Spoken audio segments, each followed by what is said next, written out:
एक बाबूलाल जी थे, निर्मल कुमार जी महावीर कीर्ति महाराज के भक्त थे। उनके लिए हैजे की बीमारी हो गई। डॉक्टर ने मना कर दिया था, चारों ओर हैजा फैल रहा था। बाबूलाल जी ने अपने परिवार वालों से कहा कि अब मेरे जीवन के अंतिम क्षण आ गए हैं और मैं अब सब घर परिवार से ममत्व को त्याग करके भगवान का स्मरण करना चाहता हूं। मैं घर के ऊपर वाली छत पे जो एक अलग से एकांत कमरा है उसमें बैठ करके परमात्मा की आराधना करूंगा और आप लोग बस मुझे भोजन पानी वहीं पर पहुंचा दिया करें और मैं एकांत शांत में रह करके भगवान का स्मरण करना चाहता हूं।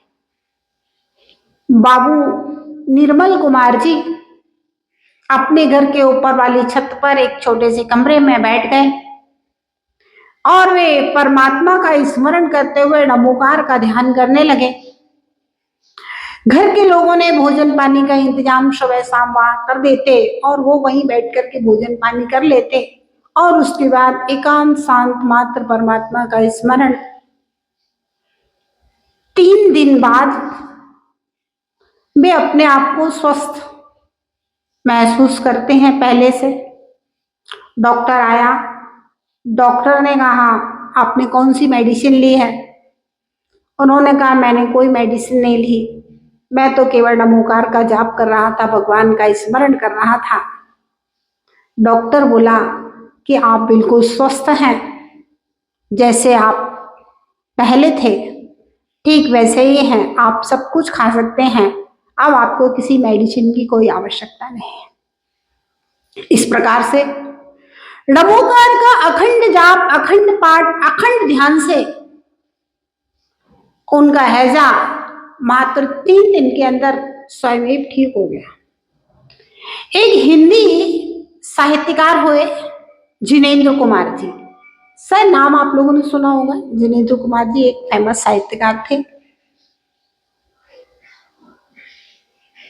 वो अपने एक संस्मरण में लिखते हैं कि एक बार उनका बहुत ज्यादा स्वास्थ्य खराब हो गया।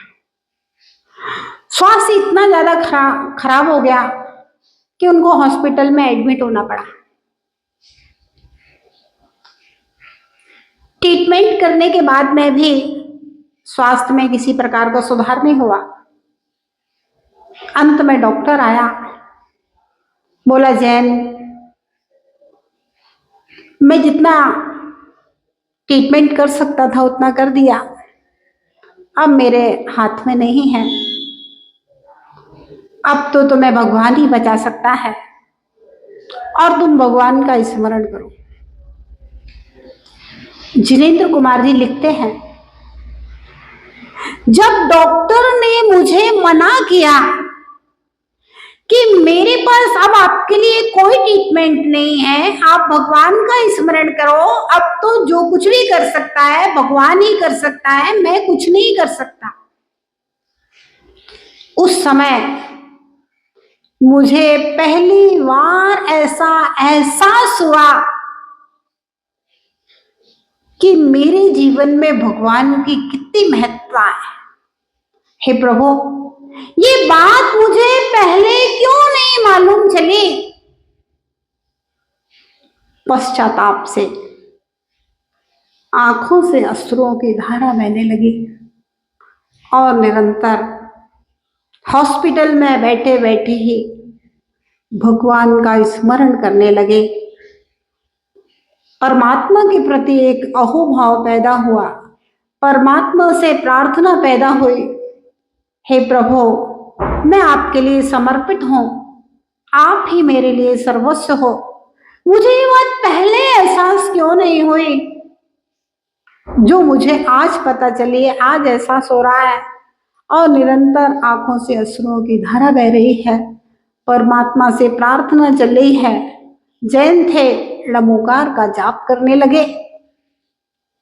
1 घंटे बाद डॉक्टर फिर से राउंड पे आता है और देखता है पहले से स्वास्थ्य काफी बेहतर है।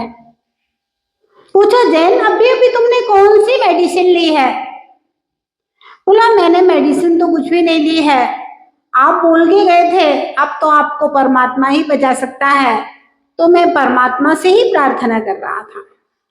डॉक्टर ने कहा जैन साहब अब आप बिल्कुल ठीक हैं, आप अपने घर जा सकते हैं।